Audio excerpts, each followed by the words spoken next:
On May 12, 2019, an anonymous user on 4chan's X-board shared an uncanny photograph: endless yellow walls, stained carpet, fluorescent lights humming on and off. It looked like a forgotten office hallway, but something felt profoundly wrong. The caption read, "If you no clip out of reality, you'll end up here. Welcome to Level 0." Thus began the Backrooms creepypasta, a fictional, infinite labyrinth of empty spaces. Reddit's r/Backrooms and countless YouTubers built out this universe, inventing levels, horror monsters, and immersive short films, most notably YouTuber Kane Parsons, whose found footage adaptations in 2022 sparked massive interest, and later an A24 feature film deal. Level 0, the origin room, became iconic. Pale yellow wallpaper, low ceilings, buzzing fluorescent lights, damp carpet, and a sense that stepping inside meant losing track of reality. But no one knew if any real space inspired it. Mystery persisted until early 2024. The photo felt surreal, but was it fiction or an actual place? For 5 years, the Backrooms image circulated, but its source remained a secret. Then, in May 2024, a breakthrough emerged on X/Twitter and via a Backrooms-themed Discord. Sleuths had found a 2003 Wayback Machine snapshot of a hobby store blog, hobbytownoshkosh.com. The blog detailed the renovation of a former furniture store in Oshkosh, Wisconsin, buildings at 807 to 811 Oregon Street, once Rona's Furniture One page, dated March 2, 2003, published black and white photos of a nearly identical room. Stained yellow walls, fluorescent ceiling lights, partition walls, and that same angled perspective.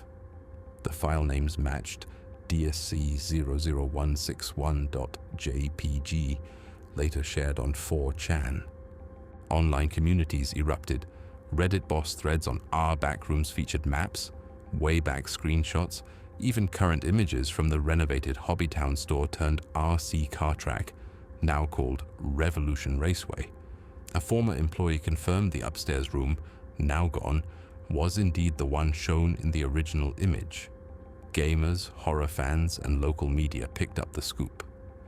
PC Gamer wrote it was found in the real world by 4 sleuths on a Discord server. WHBY reported the store became a pilgrimage site after manager Sean Black received dozens of calls from people claiming they found the Backrooms.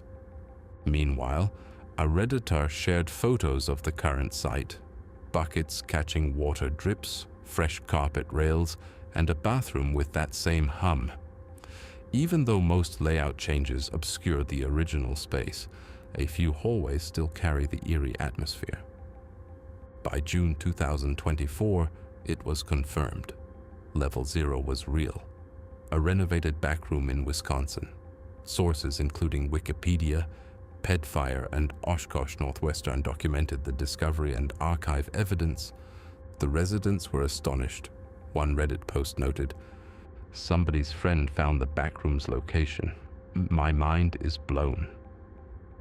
The store's blog entry, taken down years ago, only survived via the Wayback Machine. It showed dated renovation photos, complete with metadata timestamp of June 12, 2002, confirming the time and context. Today, the space has been converted into a racing track with most eerie walls removed. Still, a few observers claim that certain corridors retain the unsettling fluorescent glow. Visited by tourists and fans, the location became a physical landmark for a previously digital myth. In January 2020, a throw pillow appeared on gallery and design forums.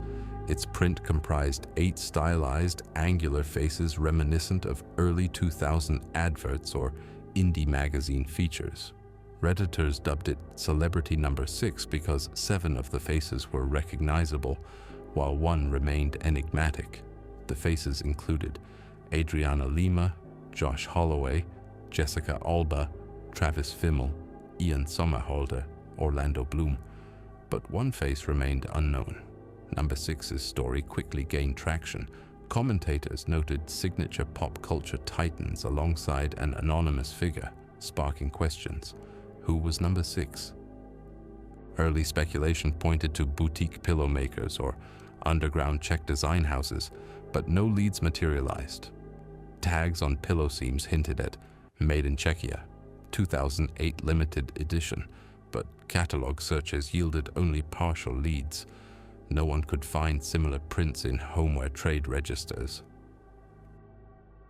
Thanks to ID-savvy sleuths, a breakthrough came in mid-2024.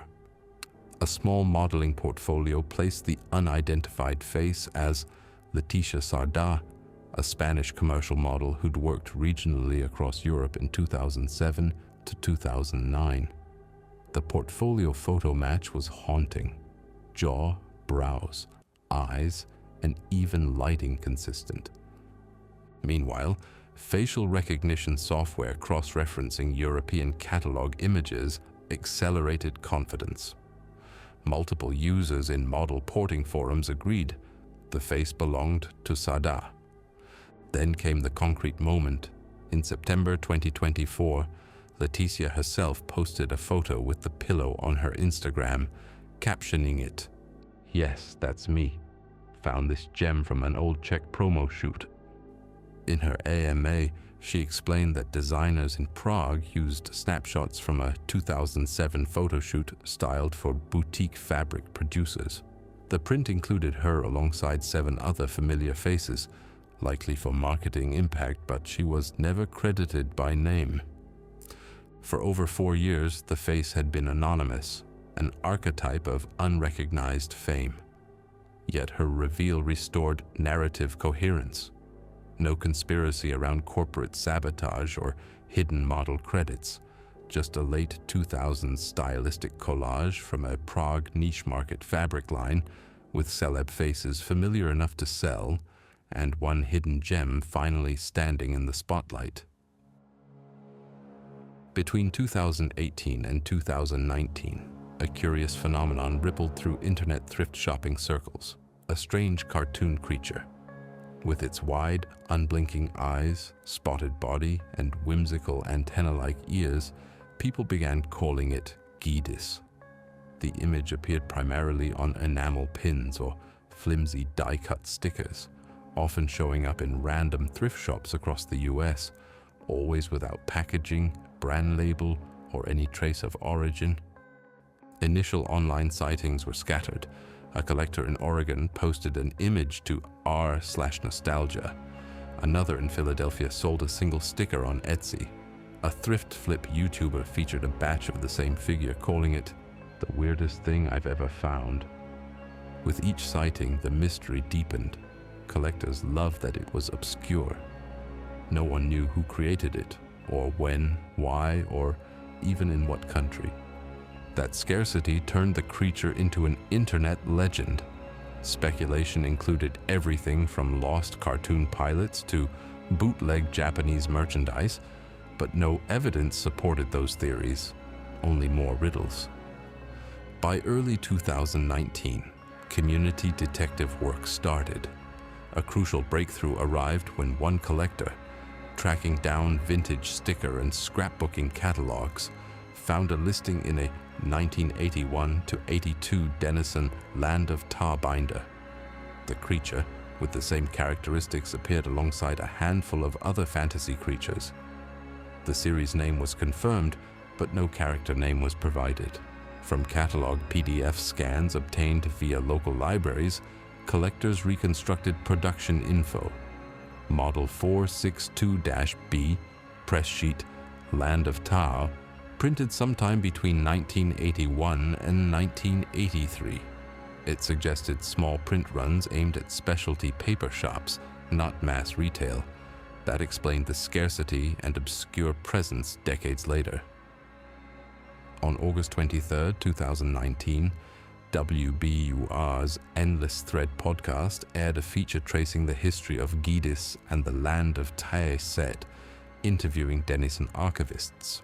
They confirmed that the series was intended for scrapbooking clubs in Middle America, printed only once with no broad marketing campaign.